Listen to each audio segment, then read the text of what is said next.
Assalamualaikum warahmatullahi wabarakatuh.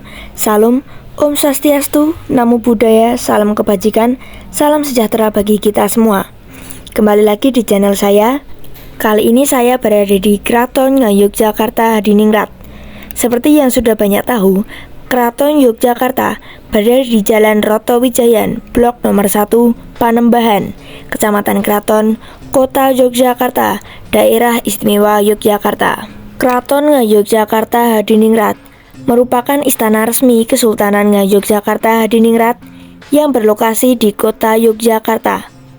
Keraton Ngayogyakarta Hadiningrat, yang juga dikenal sebagai Keraton Yogyakarta, berdiri pada tahun 1755 sebagai hasil dari Perjanjian Giyanti.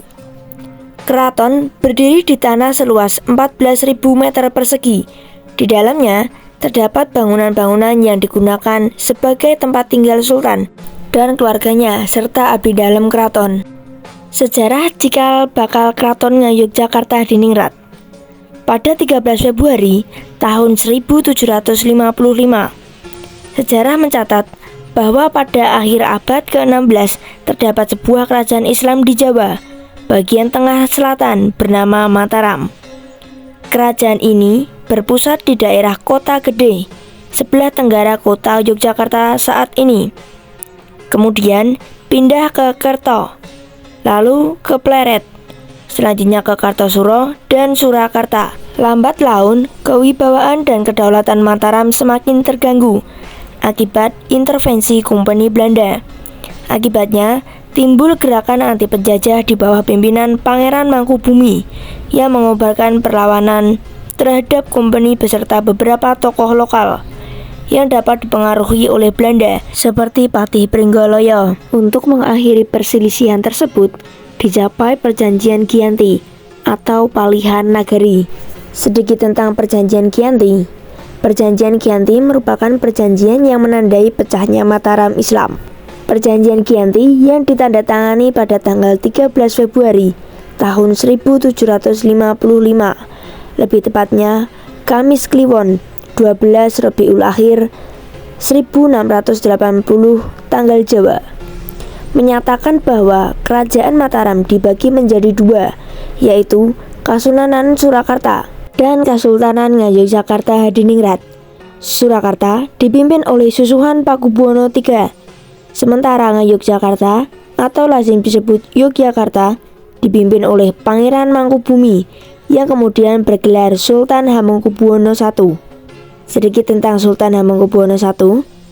Sri Sultan Hamengkubuwono I merupakan pendiri sekaligus raja pertama Kesultanan Yogyakarta yang memerintah pada tahun 1755 sampai 1792 dengan nama asli Bendara Raden Mas atau BRM Sujono dan dikenal dengan nama Pangeran Mangkubumi.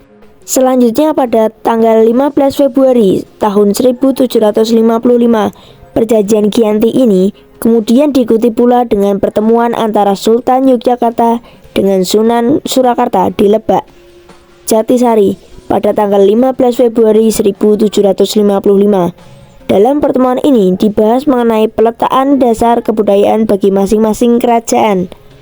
Kesepakatannya dikenal dengan nama Perjanjian Jatisari ini. Pembahasan tentang perbedaan identitas kedua wilayah yang sudah menjadi dua kerajaan yang berbeda. Bahasan di dalam perjanjian ini meliputi tata cara berpakaian, adat istiadat, bahasa, gamelan, tari-tarian, dan lain-lain.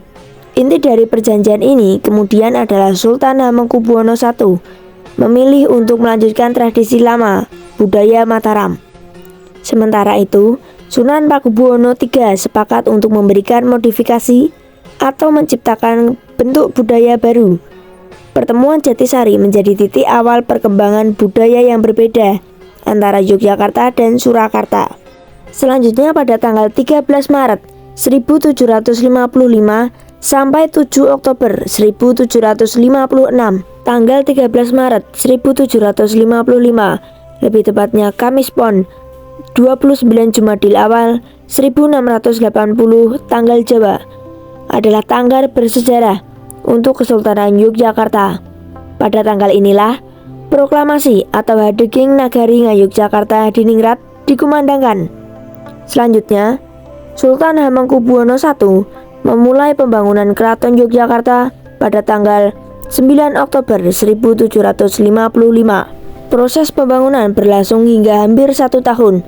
Selama proses pembangunan tersebut, Sri Sultan Hamengkubuwono I beserta keluarga tinggal di Pesanggerahan Ambar Ketawang.